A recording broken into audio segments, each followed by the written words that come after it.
पाकिस्तान की सियासी तारीख में फ़ौज का सियासत में किरदार महज एक वक्ती मुदाखलत नहीं बल्कि एक मुसलसल और मुनज़्ज़म अमल के तौर पर सामने आता है, जिसकी जुड़ें काम पाकिस्तान के इब्तिदाई बरसों में पैवस्त हैं, जब नौआज़ाद रियासत शदीद सियासी अदम इस्तेहकाम, आइनी खला, क़ियादत के फुक़दान और इदारा जाती कमज़ोरियों का शिकार थी। ऐसे माहौल में फ़ौज एक मुनज़्ज़म, बाइख्तियार और मुस्तहकम इदारे के तौर पर उभरी और रफ्ता रफ्ता ये तसव्वुर मजबूत होता चला गया कि कौमी सलामती और सियासी इस्तेहकाम का वाहिद ज़ामिन यही इदारा है।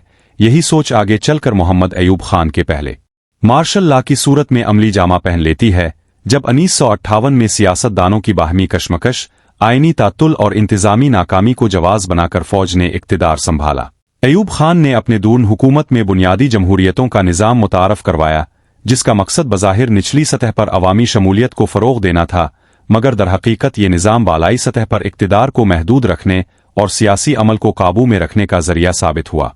1962 का आइन सदारती तर्ज़न हुकूमत पर मबनी था, जिसमें इख्तियारात का इर्तिकाज़ सदर के हाथ में कर दिया गया। पार्लिमान को कमज़ोर और सियासी जमातों को बेअसर बनाया गया।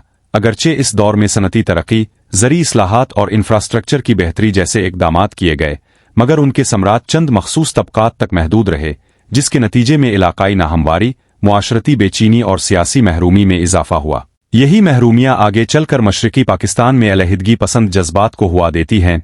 अयूब खान के बाद इक़्तिदार आगा मोहम्मद खान के हाथ में आया, जिन्होंने मुल्क में आम इंतखाबात करवाकर बज़ाहिर जमहूरी अमल की बहाली की कोशिश की, मगर जब इंतखाबात के नताइज उनके और ताकतवर हलकों के मुफादात के खिलाफ गए तो अवामी फैसले को तस्लीम न किया गया।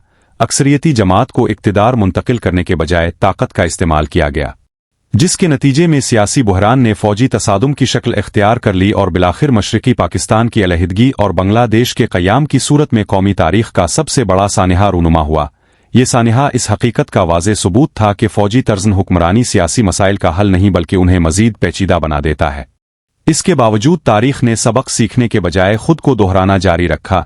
1977 में मोहम्मद ज़िया अल हक़ ने एक बार फिर सियासी बदइंतज़ामी और इंतखाबी तनाज़े को बुनियाद बनाकर इक़्तिदार पर कब्ज़ा किया।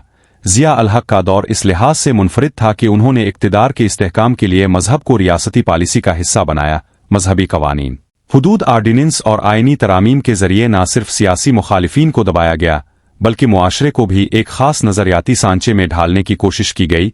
8वीं तरमीम के ज़रिए सदर को असम्बली तोड़ने का इख्तियार दिया गया, जिससे पार्लिमानी निज़ाम अमली तौर पर मफलूज हो गया।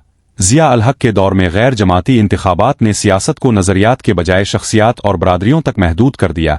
अफ़गान जंग ने फ़ौज को बैन अल-अक़वामी सतह पर अहमियत दी और बैरूनी वसाइल तक रसाई फराहम की, मगर इसके साथ साथ असलहा, इंतहा पसंदी और तशद्दुद के रुझानात ने मुआशरे को अंदर से खोखला कर दिया।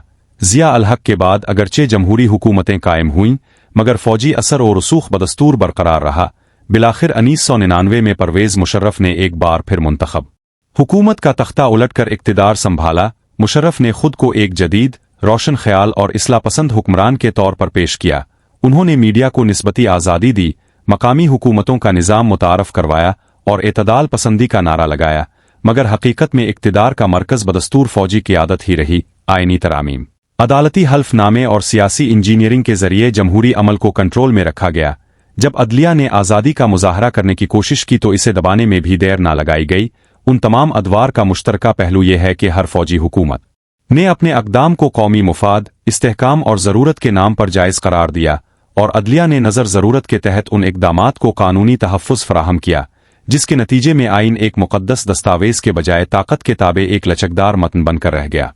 अगर मजमूई तज्ज़िया किया जाए तो ये बात वाज़े हो जाती है कि पाकिस्तान में फ़ौजी सियासत किसी एक फ़र्द इदारे की ख्वाहिश का नतीजा नहीं, बल्कि कमज़ोर सियासी क़ियादत, नापुख्ता जमहूरी रवायात, इदारा जाती अदम तवाज़ुन और अशराफिया की ताकत पर गिरफ्त का शख्साना है। ठीक है, आगे सुनो। इसी बहाव में बग़ैर रुके मज़ीद गहराई के साथ बात को आगे बढ़ाते हैं, क्योंकि ये मौजू जितना सीधा दुखता है इतना है नहीं, और असल कहानी सत्रों के बीच में छपी होती है। पाकिस्तान में फ़ौजी मुदाखलत के हर दूर ने न सिर्फ सियासी ढांचे को मुतासिर किया, बल्कि समाजी शऊर, अवामी नफ्सियात और रियासती तरजीहात को भी यकसर बदल कर रख दिया। मुसलसल फ़ौजी इक़्तिदार ने अवाम में यह तासुर मजबूत किया कि सियासतदान नाअहल, बदउनवान और नालायक हैं, जबकि फ़ौज वाहिद मुनज़्ज़म और काबिल एतिमाद इदारा है। ये बयानिया इतना ताकतवर साबित हुआ कि खुद अवाम ने भी कई मौक़े पर फ़ौजी इक़दामात को वक्ती नजात दहिंदा समझकर कबूल किया। हालांकि वक्त गुजरने के साथ यही नजात दहिंदा निज़ाम जमहूरी अमल की जुड़े काटता रहा। फौजी हुकूमतों के अदवार में सियासी जमातें कमज़ोर हुईं, क़ियादत का तसलसल टूटा, नज़रियाती सियासत ख़त्म होकर शख्सी और वक्ती मुफादात तक महदूद हो गई, जिसका नतीजा ये निकला कि जब भी जमहूरियत बहाल हुई वो नापुख्ता, कमज़ोर और गैर मुस्तहकम हालत में वापस आई। इस अदम तसलसल ने पार्लिमान को कानून साजी के बजाय महज इक़्तिदार की जंग का मैदान बना दिया। फौजी अदवार में बनने वाली आईनी तरामीम और इंतज़ामी ढांचों ने सिविल हुकूमतों को भी इसी ताकत के ढांचे में काम करने पर मजबूर किया। यूं जमहूरी हुकूमतें बज़ाहिर मुंतखब होने के बावजूद हकीकी मानों में खुद मुख्तार ना रह सके। एक और अहम पहलू जो अक्सर नज़रअंदाज कर दिया जाता है वो ये है कि फौजी सियासत ने रियासत के तसव्वुर को भी तब्दील किया। कौमी सलामती को अवामी फलाह, तालीम, सेहत और माशी इंसाफ पर फोकियत दी गई। बजट की तरजीहात में इंसानी तरक्की के बजाय दिफाई अखराजात को मरकजी हैसियत हासिल रही, जिसके नतीजे में मुआशरा तबकाती तकसीम, एहसास महरूमी और नाइंसाफी का शिकार होता चला गया। फौजी हुकूमतों ने इख्तिलाफ राय को कमजोरी और तनकीद को गद्दारी के मुतरादिफ समझा, जिससे आज़ाद फिक्र, सहाफ़त और इल्मी मुकालमा महदूद होता गया।